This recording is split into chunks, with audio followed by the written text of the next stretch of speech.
अस्सलामुअलैकुम। मेरा नाम माजिद हुसैन है और मैं आज आपके लिए लेकर आया हूँ फतूर इश्क की एपिसोड 70। रात का वक्त था जब हेज़न अपने कमरे को चक्कर काट रही थी। हाथ में मोबाइल था और इसकी उंगली बार बार एक ही चैट को खोलकर बंद कर रही थी। आइस प्रिंस नाम देखते ही उसके होंठों पर बेख्तियार मुस्कुराहट आ जाती, फिर फौरन से वो मुस्कुराहट गायब भी हो जाती। सुबह का वाकया याद आते उसने नाक सुकेड़ी। अखड़ू अंटार्कटिका, उसने धीरे से बुड़बुड़ाया। सुबह तो इतनी इतनी बड़ी सजाओं की धमकी दे रहा था, अब देखो सजा देने से पहले ही भाग गया। वो खुद ही हंसी थी जब अरजल इसे उसकी और बहारे की शरारत की सजा देने ही वाला था। तब शाजिम काजमी का फोन आया था। बिजनेस की कोई ज़रूरी काम था। अरजल को फौरन दूसरे शहर निकलना पड़ा। जाते जाते सिर्फ वो इतना कह कर गया, कल शाम तक वापस आ जाऊंगा, फिर सजा के लिए तैयार रहना। और बस, तब से हेजन अकेली थी। उसने मोबाइल को तकिए पर फेंका, 2 सेकंड के बाद दोबारा उठाया, चैट खोली। अर्जल, इसने फौरन से मैसेज डिलीट कर दिया। नहीं, मैं क्यों पहले मैसेज करूं? इसने नखरे से होंठ फुलाए थे। आने दो मिस्टर डायनासोर को, खुद ही याद करेंगे। 2 मिनट गुजरे, फिर इसने दोबारा से मोबाइल उठाया, चैट खोली और इस बार फिर से वो सिर्फ अर्जल की प्रोफाइल पिक्चर देखकर धीरे धीरे मुस्कुराने लगी। उसने अपनी उंगली से स्क्रीन पर नजर आते उसके चेहरे को हल्का सा छुआ, जैसे वो वाकई ही उसके सामने हो। फिर बेख्तियार इसने मोबाइल को अपने लबों से लगाया। एक छोटा सा प्यार भरा बोसा देकर उसने आंखें बंद कर ली और अगले लम्हे खुद ही शर्माकर हंस पड़ी। एक मैसेज भी नहीं किया। मिस्टर डायनासोर, इतना भी क्या बिजी होना, अपनी पेंगुइन को याद करने का टाइम भी नहीं मिला। लगता है वाकई बिजनेस मीटिंग में बिजी होंगे। यह सोचकर इसने मोबाइल साइड पर रख दिया, मगर अगले ही पल वो फिर से मोबाइल उठा चुकी थी। इस बार इसकी आंखों में उदासी नहीं, शरारत चमक रही थी। उसके होंठों पर धीरे धीरे एक मासूम सी मगर खतरनाक मुस्कुराहट उभरी। बिजनेस मीटिंग, बिजनेस मीटिंग में बिजी होना, ठीक है मिस्टर अंटार्कटिका, अब देखते हैं कि मीटिंग पहले खत्म होती है या आपका सब्र। ये कहते इसने मोबाइल को मजबूती से पकड़ा और अर्जल को तंग करने के लिए अपना अगला प्लान बनाना शुरू कर दिया। वो फौरन बेड से उतरी और सीधा ड्रेसिंग रूम की जानिब चल पड़ी। अपनी वार्डरोब में से एक एक करके ड्रेस देखना शुरू कर दिए। नहीं, ये नहीं, ये बहुत सिंपल है। नहीं, इसमें मज़ा नहीं आएगा। मगर किसी पर इसका दिल नहीं आया। तभी उसकी नज़र अर्जल की वार्डरोब पर पड़ी। हेजन के होंठों पर धीरे धीरे मुस्कुराहट उभर आई। मिस्टर अंटार्कटिका, आज देखते हैं आप अपनी ही शर्ट में मुझे देखकर कितनी देर तक खुद को संभालते हैं। उसने शर्ट उठाई, इस शर्ट को दोनों हाथों में संभाल कर अपनी नाक के करीब किया। आंखें धीरे से बंद की और इसने गहरी सांस ली, जैसे उस खुशबू के साथ अर्जल की कुर्बत को महसूस कर रही हो। इसके होंठों पर बेख्तियार एक नरम सी मुस्कुराहट आई। कुछ देर के बाद हेजन ने अर्जल की वही सफ़ेद शर्ट पहन ली। शर्ट उसके लिए काफ़ी बड़ी थी। बाजू उसके हाथों से नीचे तक आ रहे थे। नीचे से शर्ट इसके घुटनों तक पहुंच रही थी। खुले रेशम जैसे बाल कमर पर बिखर गए थे। उसने कोई मेकअप नहीं किया, बस होठों पर हल्का सा लिप बाम लगाकर आईने के सामने आन खड़ी हुई। एक पल के लिए वो खुद को देखती रही, फिर धीरे से शर्ट का कॉलर पकड़कर मुस्कुराई। अब लग रही हूँ असली पेंगुइन। हर तस्वीर के साथ उसकी शरारत भी बढ़ती जा रही थी। आखिर उसने गैलरी खोलकर सारी तस्वीर एक एक करके देखी। हर तस्वीर देखकर इसके होंठों पर मुस्कुराहट और गहरी होती जा रही थी। आखिरी तस्वीर पर नजर पड़ी तो खुद ही शर्माकर हंस पड़ी। वो सीधा अर्जल की चैट खोलने लगी। कुछ लम्हे सोचती रही, फिर टाइप किया। कुछ नहीं, बोर हो रही थी, सोचा अपने हस्बैंड को अपनी याद दिला दो। वैसे गैस कीजिए आज मैंने क्या पहना है।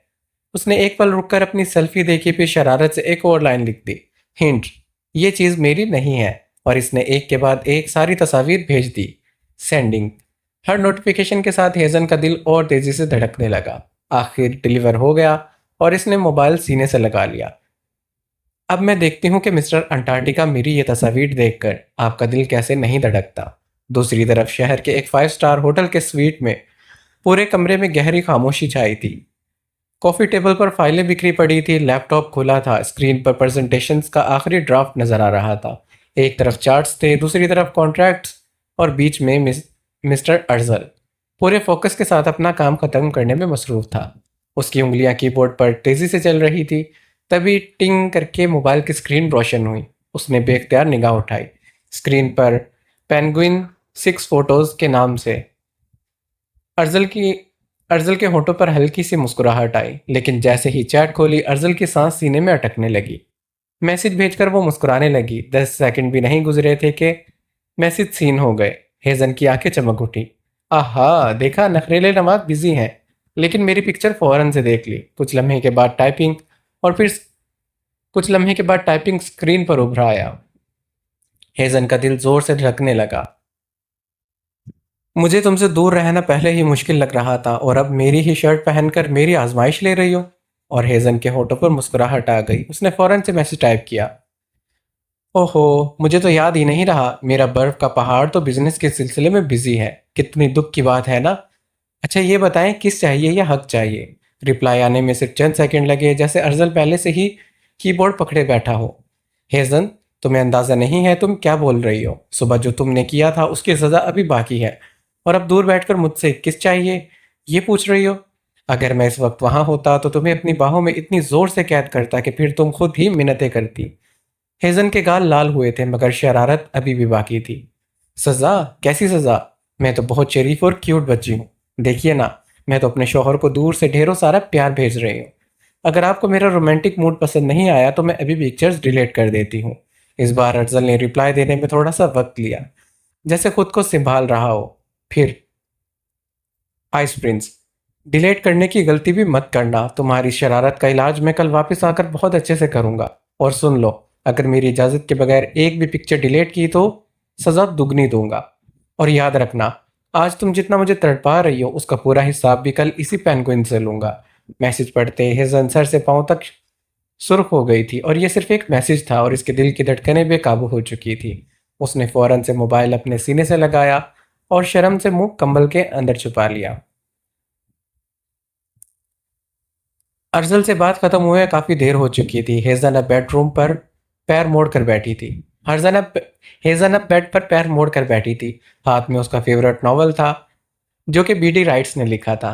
कभी वो पढ़ते पढ़ते मुस्कुराती, कभी अर्जल के मैसेजेस याद आते तो शर्म से उसके गाल गुलाबी हो जाते। तभी उसका मोबाइल वाइब्रेशन हुआ। हेजन ने बेदिली से मोबाइल उठाया और स्क्रीन पर देखा। एक अननाउन नंबर फ्लैश हो रहा था। अननाउन? इसने भवें उगेड़कर नंबर को गौर से देखा और अगले ही लम्हे इसकी सांसें रुक गई, आंखें धीरे धीरे फैल गई। ननन नहीं, ये नंबर। इसके होठों पर लरसती मुस्कुराहट उभरी। दिल इतनी जोर से धड़कने लगा जैसे सीने से बाहर आ जाएगा। लरसते हाथों के साथ उसने फौरन से कॉल रिसीव की, और जैसे ही कॉल कनेक्ट हुई इसके होठों से बेख्तियार निकला, भाई। आखिरी हरफ तक पहुंचते पहुंचते इसकी आवाज रोकर टूट गई। आंखों से आंसू बह निकले। दूसरी तरफ हजारों मील दूर कयान की आंखें मजबूत कयान की आंखें बंद थी। इसने मोबाइल को और मजबूती से कान से लगाया। हीर की आवाज कितने अरसे के बाद इसके कानों तक पहुंची थी। उसकी पलके के कोने से एक आंसू निकलकर धीरे से गाल पर बह गया। वो कुछ लम्हे कुछ बोल ही नहीं सका, बस खामोशी से उसकी आवाज को महसूस करता रहा। फिर बहुत धीमी लरसती आवाज में बोला, हीर जान। ये दो अल्फाज सुनते हेजन बिल्कुल ही टूट गई थी। उसने अपना मुंह पर हाथ रख लिया। रोना अब इसके इख्तियार से बाहर हो चुका था। भाई, मैं। उसके लिए सांस लेना भी मुश्किल हो गया। कितनी रातें, कितने दिन, कितनी दुआएं, सिर्फ ये दो अल्फाज सुनने के लिए, हीर जान। उसकी आवाज़ इसके मुंह से हीर जान सुनने के लिए वो कितनी तड़पी थी। कितनी बार तन्हाई में रोई थी। कितनी बार मोबाइल की स्क्रीन को देखकर ये उम्मीद जागी थी कि शायद आज भाई का फ़ोन आ जाए, मगर हर बार मायूसी ही हाथ लगी थी। आज वो इंतज़ार ख़त्म हुआ था। हेजन ने आंसू पोंछने की नाकाम कोशिश की। भाई, आई एम सॉरी। मैं बहुत ज़्यादा बिजी थी। मैं गुस्से में थी। भाई, आई एम सॉरी। मैं बहुत बुरी थी। मैं बहुत गुस्से में थी। मुझे लगता था कि आप बाबा के नक्श पर चल पड़े हैं। हम मामा को खो चुके हैं। हम गनी भाई को खो चुके हैं। आखिर में बाबा भी चले गए। मैं आपको और नहीं खोना चाहती। मैं मैं डर गई थी। मुझे लगा कि अगर मैं आपसे नाराज होकर दूर चली जाऊंगी तो आप मान जाएंगे। कयान ने उसकी बात बीच में ही काट दी। हीर जान, छुट्टियां खत्म हो चुकी हैं। हेजन ने हैरानगी से आंसू पूछते कहा। कौन सी छुट्टियां? कयान की आवाज पहले से ज्यादा संजीदा हो गई। मैं बात को लंबा नहीं करूंगा। अगर तुम्हारी छुट्टियां खत्म हो गई हैं तो मैं पाकिस्तान आ रहा हूं, अपनी हीर जान को वापस ले जाने। ये अल्फाज सीधा हेजन के दिल पर लगे। उसके अंदर कुछ टूट गया था। भाई, वो कुछ कहना चाहती थी मगर अल्फाज साथ नहीं दे रहे थे। कयान ने धीरे से कहा, मुझे सब पता है। तुम इससे मोहब्बत करती हो। तुमने उससे शादी भी कर ली है। लेकिन वो शादी एक कॉन्ट्रैक्ट थी। इसने हेजन को कबूल किया था, हीर को नहीं। हेजन की पलकों पर आंसू दोबारा से उभर आए। कयान की आवाज में दर्द साफ महसूस हो रहा था। खैर, इस हफ्ते वो लोग तुम्हारी हकीकत को जान जाएंगे और हो सकता है कि किसी भी वक्त तुम्हें इस घर से निकाल दें। मैं नहीं चाहता मेरी हीर जान के साथ कोई बदतमीजी करे, इसीलिए अपना सामान पैक करो, मैं आ रहा हूँ। और किसी को इस बात की खबर नहीं होगी। हेजल ने फौरन से अपने होठों पर हाथ रखा ताकि उसकी रोने की आवाज़ दूसरी तरफ तक ना पहुंचे, मगर उसकी सिसकियां फिर भी चुप नहीं रह सकी। कयान ने आंखें बंद कर ली। हीर, क्या तुम मेरे साथ चलने को तैयार हो, या तुम भी सब की तरह मुझे अकेला छोड़ दोगी? ये सुनते हुए हेजन फूट फूट कर रो पड़ी। नहीं भाई नहीं, मैंने बहुत बड़ी गलती की है। मैं गुस्से में अंधी हो गई थी, लेकिन अब मुझे दुनिया की समझ आ गई है। मैं अपनी जान छोड़ सकती हूँ, लेकिन अब आपका हाथ कभी नहीं छोड़ूंगी। आप जो कहेंगे मैं वही करूंगी। बस एक बार मुझे माफ कर दें। दूसरी तरफ से कयान ने अपनी आंखों से बहते आंसू हाथ की पुष्ट से साफ किए। उसने आसमान की जानिब देखा, फिर धीरे से कहा, ठीक है, एक हफ्ते के अंदर मैं पाकिस्तान आ रहा हूँ। तब तक अपना जहन तैयार कर लो और अपना सामान भी पैक कर लेना। ये कहकर इसने कॉल कट कर दी। हेजन का मोबाइल धीरे से इसके हाथ से फिसल कर बेड पर गिर गया। वो दोनों हाथों से अपना चेहरा ढांप कर फूट फूट कर रोने लगी।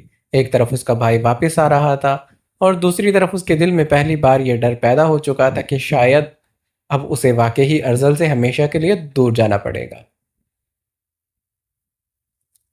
मालम जब्बा की उस हसीन रात के बाद बहारें न जाने क्यों आरिश से निगाहें चुराने लगी थी। वो लगातार आरिश से दूर भागने की कोशिश कर रही थी, कभी आंचल छुपाकर तो कभी इसकी गहरी शिद्दत भरी आंखों से निगाहें चुराकर। जैसे ही आरिश सामने आता, वो कोई ना कोई बहाना बनाकर वहां से निकल जाती। आज भी बहारें अपने कमरे के बंद आज भी बहारें अपने कमरे के बेड पर दो तकियों के दरमियान लेटी थी। उसकी नज़रें पड़ने की बजाय बार बार दरवाजे की जानिब जा रही थी। बस अल्लाह करे कि आज ड्रैकुला इधर ना आ जाए। पता नहीं आज कौन सी सजा देने वाले हैं। उसने तकिए को जोर से गले से लगाया। फिर अचानक उसे सुबह का वाकया याद आया। उसने होंठ सुकेड़े।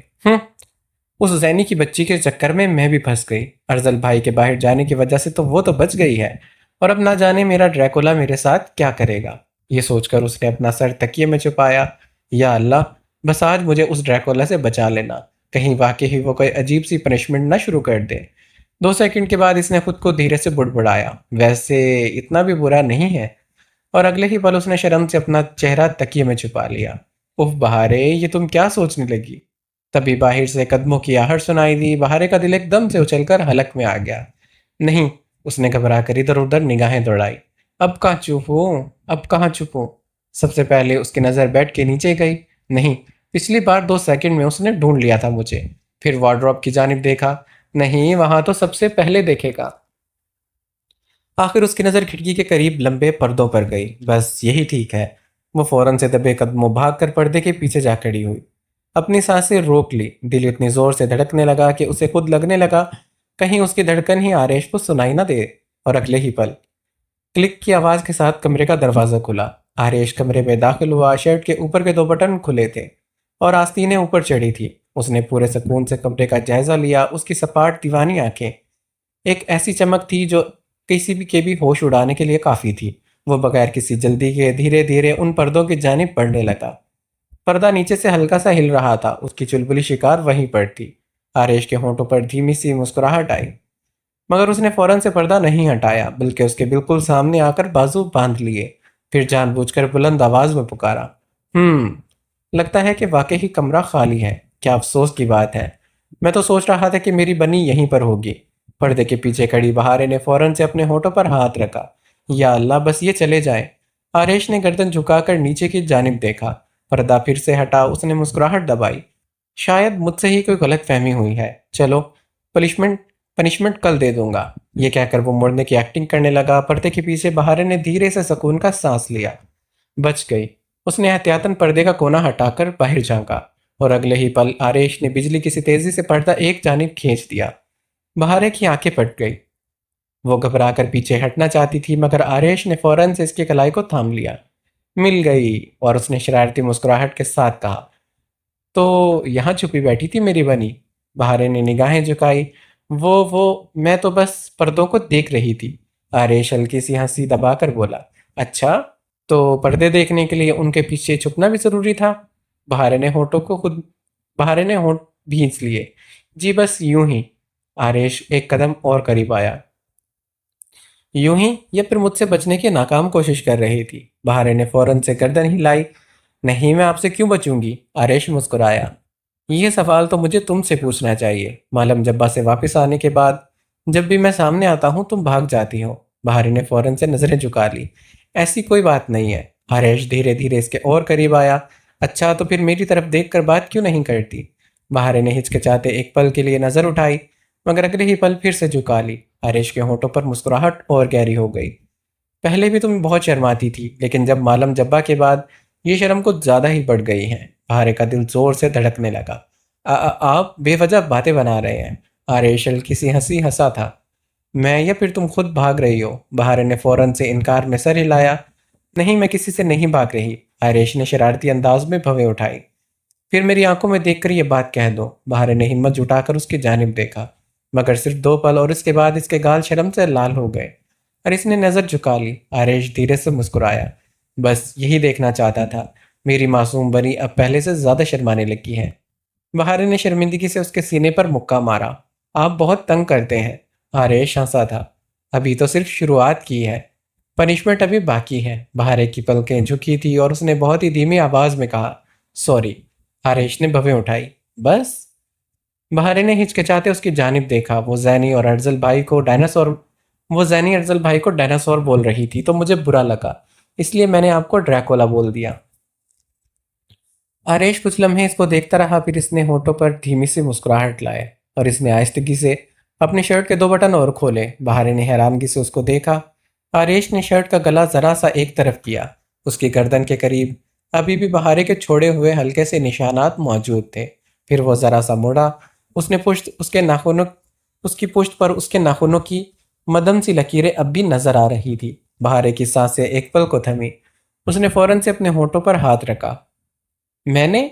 उसकी आंखों में शर्मिंदगी उतर आई। मैंने किया ये सब? आरेश ने उसकी बात काटी। हल्की सी शरारत से बोला, मुझे ड्रैकुला कहकर चिढ़ाने वाली, पहले अपने इस दीवानेपन का हिसाब तो दे दे। उसने अपनी गर्दन की जानिब इशारा किया। मेरे जिस्म पर तुम्हारे ये निशान चीख चीख कर कह रहे हैं कि तुम पर मेरा कितना भूत सवार है। बहारे का चेहरा देखते ही देखते लाल हो गया। जजत जी नहीं, ऐसी कोई बात नहीं है। आरेश ने इसे फौरन से कमर से थामा। प्लीज, कोई देख लेगा। अच्छा, अब क्यों शर्मा रही हो? ये निशान तो तुम्हारी ही देन है। बहारे ने शर्म से आंखें बंद की। आप बहुत तंग करते हैं। नहीं बनी, अभी तो पनिशमेंट शुरू हुई है। बहारे ने घबरा कर पूछा। जी? हाँ। आरेश ने वार्डरोब की जानिब इशारा किया।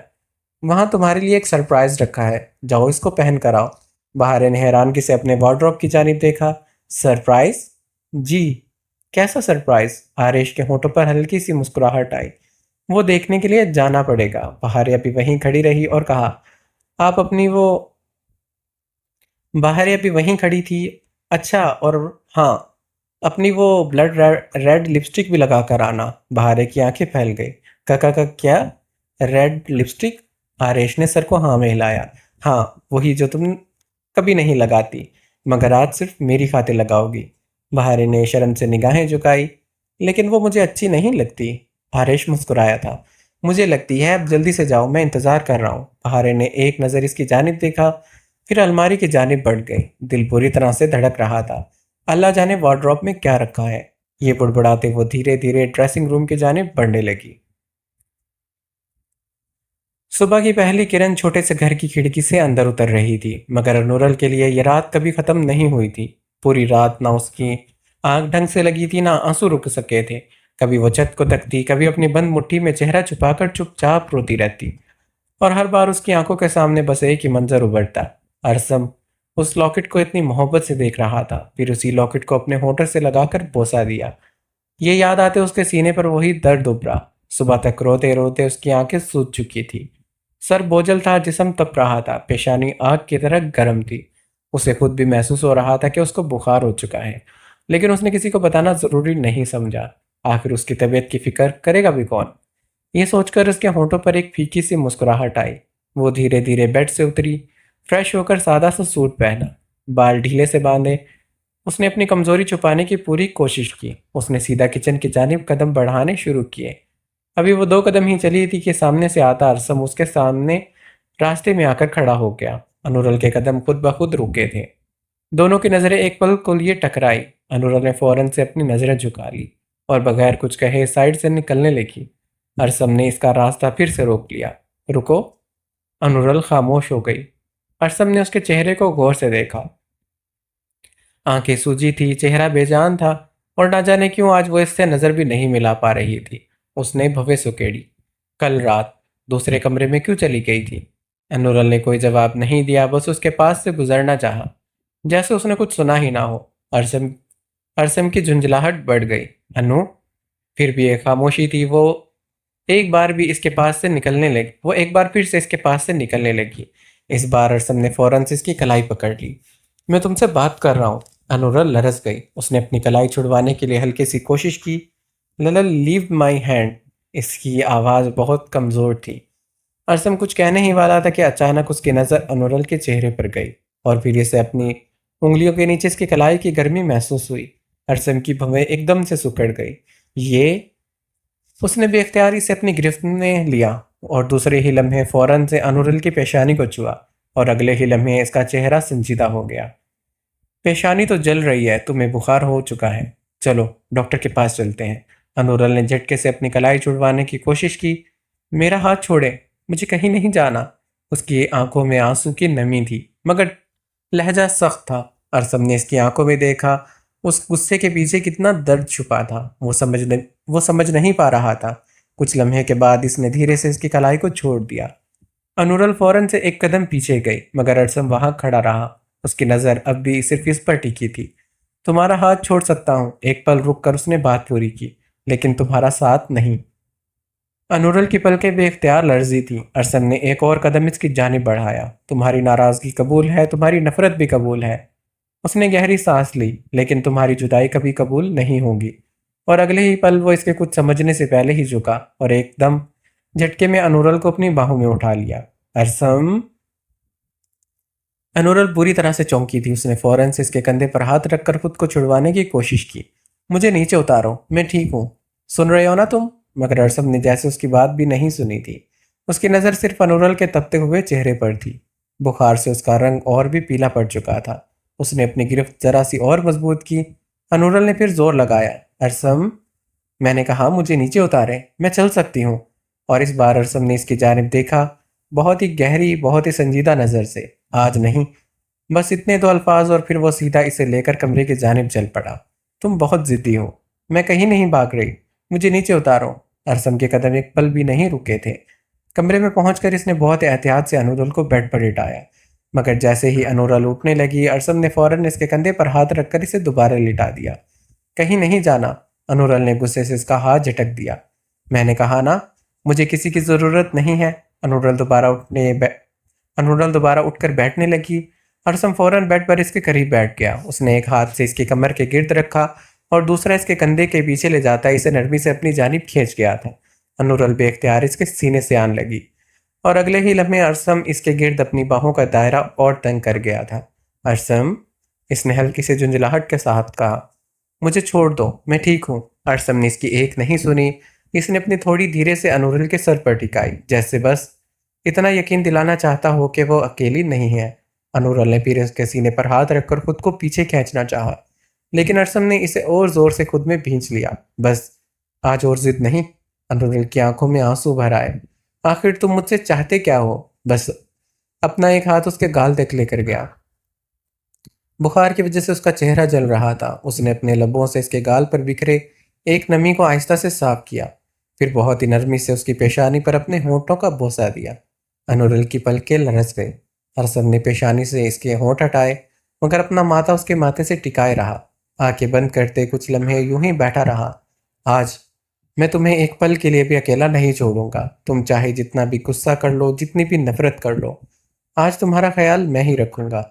उसने धीरे से अनुरल के बालों में उंगलियां फेरी, और फिर इसकी आंखों में देखते कहा, एक बात, आज मैं तुमसे कुछ नहीं छुपाऊंगा। मेरा माजी, मेरी जिंदगी, और कल रात आफताब चचा के घर जो कुछ भी हुआ, रईस ने मुझसे क्या कहा, सब बताऊंगा, एक एक सच। ये सुनते अनुरल ने धीरे से उसकी जानिब देखा। उसके दिल की धड़कन एक बार फिर से बेकाबू हो चुकी थी। Annual performing art championship. पूरा ऑडिटोरियम रंग बिरंगी रोशनियों से जगमगा रहा था। हर तरफ स्टूडेंट की भाग दौड़ थी। कोई अपने कॉस्ट्यूम ठीक कर रहा था, कोई डायलॉग्स रिवाइज कर रहा था तो कोई बैक स्टेज खड़ा अपनी एंट्री का इंतजार कर रहा था। आज सिर्फ डांस कंपटीशन नहीं था, बल्कि डांस ड्रामा चैलेंज भी था, जहां हर टीम को डांस और स्केट मिलाकर एक कहानी पेश करनी थी। जजेस भी इंडस्ट्री के मशहूर कोरियोग्राफर्स और थिएटर आर्टिस्ट थे। हर टीम अपना 100% देने को तैयार थी। बैक स्टेज के कोने में दिलारा खामोशी से खड़ी थी। आज वो वाकई ही किसी बारबी डॉल से कम नहीं लग रही थी। उसने बेबी पिंक और वाइट कॉम्बिनेशन का खूबसूरत फ्लाई गाउन पहना था। इसके गाउन पर छोटे छोटे क्रिस्टल सितारे चमक रहे थे। खुले रेशम जैसे बालों को हल्के से कर्ल दी गई थी। चेहरे पर सॉफ्ट पिंक मेकअप था। लंबी पलकों पर मस्कारा, हल्की सी ग्लॉसी लिपस्टिक और आंखों में चमकता एक्साइटमेंट। उसके कानों में मोतिये के छोटे छोटे इयररिंग झूल रहे थे, पैरों में मैचिंग हील्स और हाथों में अपनी टीम का प्रॉपर। जो कोई इसको देख रहा था दो पल के लिए इसे देखता रह जाता, लेकिन दिलारा की तवज्जो अपनी खूबसूरती पर नहीं थी। उसकी नज़रें बार बार ऑडिटोरियम के इंटर्न्स की जानिब थी। हर 2 मिनट के बाद वो हर 2 मिनट के बाद वो मोबाइल स्क्रीन को देखती, फिर इंटर्न्स पर, फिर मोबाइल पर, और उसके दिल में सिर्फ एक ही सवाल था, निहाल अभी तक क्यों नहीं आया। तभी इसके सामने दो साया आकर रुके, हमजा और रोजी। दोनों अपने परफॉर्मेंस कॉस्ट्यूम में थे। हमजा ने दिलारा को सर से पांव तक गौर से देखा और उसके होंठों पर धीमी सी मुस्कुराहट आई। वाओ, हमेशा की तरह खूबसूरत तो लगती ही हो, लेकिन आज वाकई ही कातिलाना लग रही हो। कसम से जो भी तुम्हें देखेगा दो पल के लिए सांस लेना भूल जाएगा। दिलारा ने उसकी जानिब देखा भी नहीं। हमजा हल्का से इसके करीब आया। अब भी वक्त है, कंपटीशन शुरू होने से पहले मेरा प्रपोजल कबूल कर लो। कम से कम जीतने वाली टीम का हिस्सा तो बन जाओगी ना। दिलारा ने बेपरवाही से दूसरी जानिब देखा, जैसे उसने कुछ सुना ही ना हो। रोजी हंस पड़ी थी। किसका इंतजार हो रहा है, उस लूजर निहाल का? दिलारा की नज़र फिर भी इंटर्न्स पर थी। न उसने कोई जवाब दिया, न उन दोनों को देखा। हमजा हंसा था। अच्छा, वैसे हमारी टीम का नाम तो सुना है ना? उसने फखर से अपने कॉस्ट्यूम पर लगा बैज दिखाया। टीम फिनिक्स, राख से उठकर जीतने वालों की टीम। रोजी फौरन से बोली। और तुम लोग? टीम सिंपथी, क्योंकि जीत तो वैसे भी नहीं सकते तुम। हमजा ने मजाक उड़ाते कहा था। लगता है कि परफॉर्मेंस शुरू होने से पहले किसी को हार का ट्रॉमा हो गया है। लगता है कि परफॉर्मेंस शुरू होने से पहले किसी को हार का ट्रॉमा हो गया है। रोजी ने भी हंसकर हाँ में हाँ मिलाया। बेचारी, अभी से इतनी परेशान है, स्टेज पर जाकर क्या करेगी? दिलारा ने इस बार सिर्फ इतना कहा। अपनी घड़ी देखी और फिर इंटर्न्स की जानिब नजर उठा दी, जैसे उन दोनों की बातें इसके लिए कोई अहमियत ही ना रखती हो। उस बेपरवाही ये बेपरवाही हमजा को चुभ रही थी। उसने नाक से हवा निकाली। चलो रोजी, इन्हें इंतजार करने दो, हम ट्रॉफी जीत कर वापिस आएंगे। रोजी मुस्कुराई थी और तब शायद इन्हें यकीन आ जाए कि विनर और लूजर में कितना फर्क होता है। दोनों हंसते हुए वहां से चले गए और कुछ ही देर के बाद होस्ट की आवाज़ पूरे ऑडिटोरियम में गूंजी।